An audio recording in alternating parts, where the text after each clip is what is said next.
Ladies and gentlemen, let's talk movies. Let's go, baby. Action. It's time.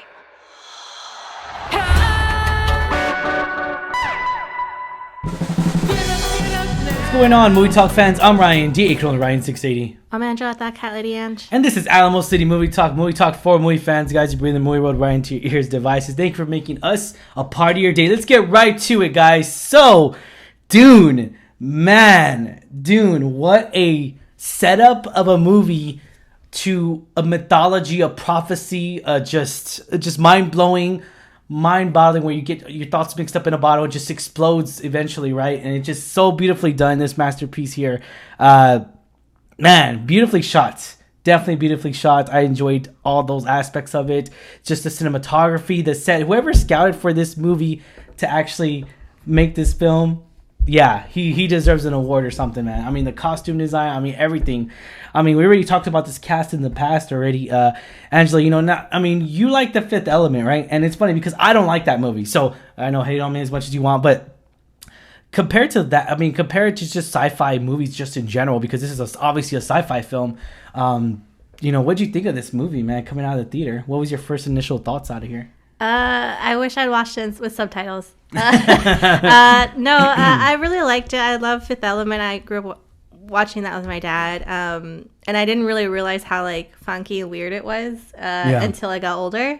There's a lot of strange cast in there. I think Gary Oldman's in there, Chris Tucker. So and Bruce Willis, of course. But I really liked the feel of this movie, the vibe. It's definitely out there, and it tells a story, which I really like. The only thing is just why I mentioned the subtitles is because there's a lot of words that I wish I had understood that are maybe whispered or they're said really fast, and they're obviously speaking different languages because it's far in the future. I just wish I understood. Maybe if I had heard certain phrases, I would have understood it better. But overall, I really enjoyed the film.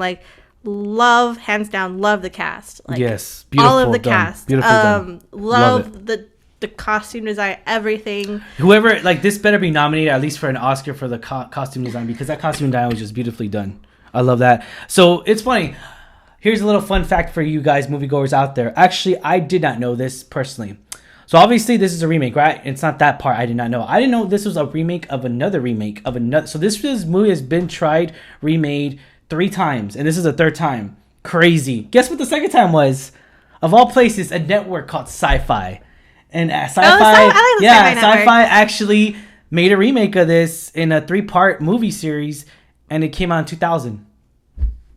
Before that was, of course, the original one, which is available on HBO Max, by the way, a 1984 version, which is totally off the wall because that was the hesitant thing, and especially another fun fact. So the director, he actually wanted to make this movie back to back, but Warner Bros. Was just like, no, we want to wait. We want to see how the crowd reacts and everything. It just comes to the fact how Warner Bros. Is really pissing me off, and not just the DC, with just everything, and they have no faith in their movies, and granted, it just sucks. But here's the thing: it's not so much they have no faith. It's just this is a very particular type of film. You have to really like sci-fi to get it. It's not your typical movie popcorn. I would say Marvel casts a big net. Mostly everyone who's going to see a Marvel movie is going to know what to expect. Because they know what to expect. They like the action, the humor, blah, blah, blah. This is very specific. This relies, that's why I love it so much. It relies more on story / prophecy mythology, and I love that because it just builds that suspense. The score, Hans Zimmer, oh my god, I love Hans Zimmer. This guy just, the sounds in this freaking movie were just beautiful. The sounds, everything was just beautiful. I adored it. I just couldn't. It just creepy. It just gave me the creeps while I was watching this movie, especially when the certain aliens were coming. I loved it, man. But yeah, I definitely have to rewatch this movie. I'm definitely gonna buy this movie. I have to rewatch and understand the whole mythology of it. What, because it's a lot of story. And this obviously is a book series too. So yeah. So I mean, I'm not a reader of books. I wish I had gotten into reading books. I know there's a lot of good stories out there. Send me your suggestions. But watching this film, I haven't seen the previous ones. watching this film makes me want to read the books because I want to know that story. I mean, obviously it's maybe going to be different than the movie version of it. Totally fine. And they always say the books are good. Yeah, better. But this film makes me want to explore this whole world, this realm, the story a lot more. And I really hope that we do get a part 2. At least a part 2. Yeah. Because if this movie ends and that's I don't think it will though. Then I would be very disappointed. I don't think it will because the opening weekend, this movie actually made close to $35 million, and you know that's the thing. Not bad, considering it opened up HBO on HBO Max for streaming, which I'm totally against. Granted, it's cool, watch it at home. That's totally fine. Enjoy that because it's not going to happen next year, and they already said it. Warner Bros. Already said it. It's not going to happen next year. So, but granted, I mean, Jason Momoa in here, dude. Jason Momoa went out. I mean, this guy, actor. So was a champ, bro. I love Jason Momoa. Yeah. He was great in Aquaman. Love him. I hear he's super nice in person. He's coming out with the second Aquaman. I love him more in this film as an actor. You know, he can do more than just action and fun comedy. He actually acts a little bit more. I liked seeing him like that. I love him more. And I really, going back to the cast, I love all the cast. You know, we love Oscar Isaac. Dude, I loved Oscar. Oh my god. He was just great. It's beyond Star Wars. He's done so many other great films besides that. Yes. Rebecca Ferguson, Greatest Showman. I know she's done her other works too. Love Timothy Chalamet. I think that's how you say it. Dude, Timothy Chalamet, which is great. Wow, he's proven time and time again. He's awesome. Dude, this guy's becoming an up-and-timer actor. If he's not already, he's gonna be the news. It's weird because it's like, dude, HBO.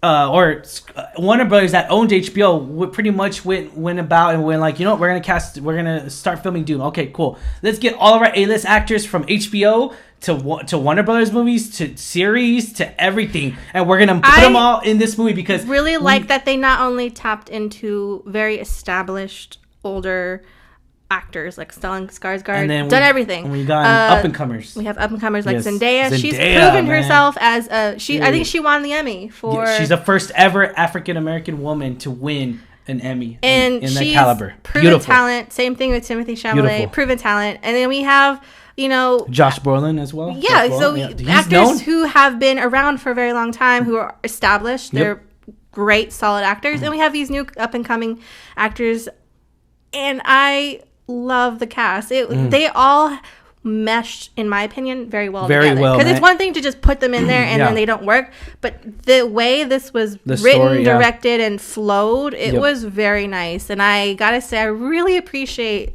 all of this. Dude, the character development in this movie was just so beautifully done, I would say.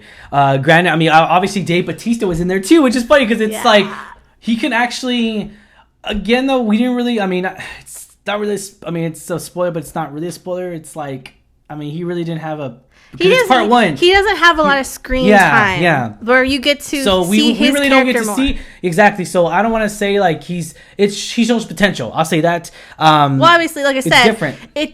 That's why it's more dramatic. HBO, you come up with sequels after this, more films in this. And you know, Dennis, oh my gosh, Villeneuve. Yeah, sorry, bad with names. Sorry, he's a French Canadian film director. He actually made the Blade Runner sequel. He's made Arrival with Amy Adams.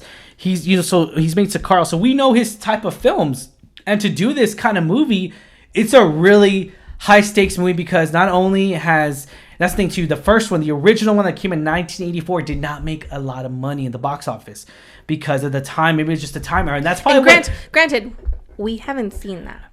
I haven't seen the 1984. I haven't seen the redone version in 2000. I haven't seen it. This is me going into not reading the books, not seeing any of the previous films, just judging this film on its own. Yes, definitely.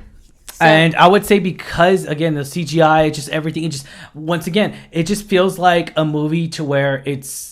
And it's funny too because I speak to older people that have seen it and they're just like mixed reviews on it. It's always been mixed. It's like I enjoyed it, but it's so long of a movie. And to say that this movie our time was exactly 2 hours and 35 minutes. Dude, it went by so quick.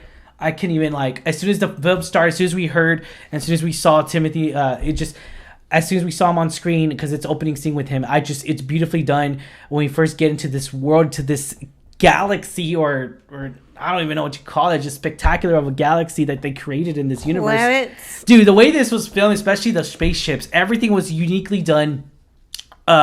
You know, and Zendaya, man, I wanted more Zendaya. I'm not gonna lie, I wanted so much more Zendaya. Again, this is all speaking to if this Part movie one. is, and it even says it, Dune Part 1. So, you know, hopefully, Warner Brothers, you come out with other ones, because if this is the only film in this saga, I would be very disappointed. Yeah, but I mean, I'll say this, like, you know, Oscar Isaac, I just do high praise, which is crazy because, you know, we actually got a Marvel facing up. It's not just only Josh Brolin, but we also got Stellan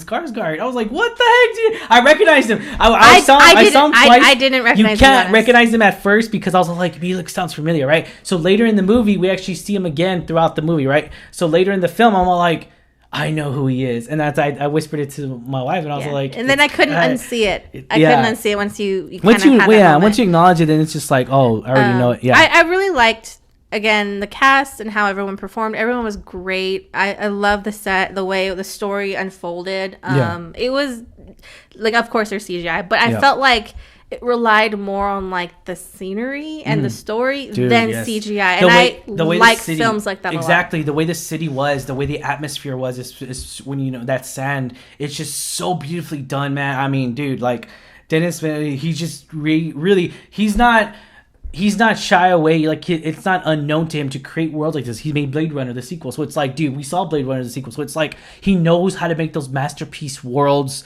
look like. And he's really recording like somewhere in Vegas or somewhere like. Again, we could be totally wrong. I don't know the behind the scenes of this, but this looks legit real. Like, they went to a desert somewhere. They did film in this desert. Well, I didn't know that. Yeah, but this came out like after all the editing and everything, beautifully done. Like, it was great. The music amplified the suspense, and then again, Hans Zimmer is a genius. Love all of his work. I love the sounds in this movie. I mean, dude, it's just very tough for me to not. But once again, though, I'm just mad it ended the way it did, because I'm just like, dude, I want more. Because we want more. And again, Warner Brothers, please make another one. But yeah, what was this film we deserved? I'll say yes. Yes. Rate 1 out of 10. I give it like a 9. I'm gonna give it a solid 9 as well. I'm gonna give it a solid 9 because there. And again, though, going back to the script, going back to the film, just. There was some stuff where, like, it was kind of mixed up and what I didn't like, but it's not enough to ruin the movie. But just because how beautifully shot this movie was, I think that overpowered the movie to where it's beautifully done, and you go see it in theaters because it shows you the scenery of how these sets and how they filmed all this. The story itself is kind of a trip because you really don't know what is going on. Everything is you kind of learn as you go. It doesn't kind of give an exposition. Maybe at the very beginning, maybe first 3 minutes. But other than that, you're figuring everything out. You don't know what's real and what's not. And I love movies that play on that. You're like, what just happened? What's going to happen now? And I really enjoyed how everything just unfolded. I stick by my solid 9. definitely here. Definitely stick to my solid 9 as well. Alamo City Movie Talk does recommend this movie, guys. Be sure to check this out if you have not already. And thanks for watching our review, ladies and gentlemen. As always, I'm your host, Ryan D. aka Ryan680. I'm Angela, that cat lady Ange. And this is Alamo City Movie Talk, guys. Hit that subscribe button if you have not already. Give us a thumbs up if you like a review, guys. And hope you enjoyed, because we enjoyed this movie. Put in comments down below. Maybe you did not like this movie. Let us know. Appreciate it, guys. Peace.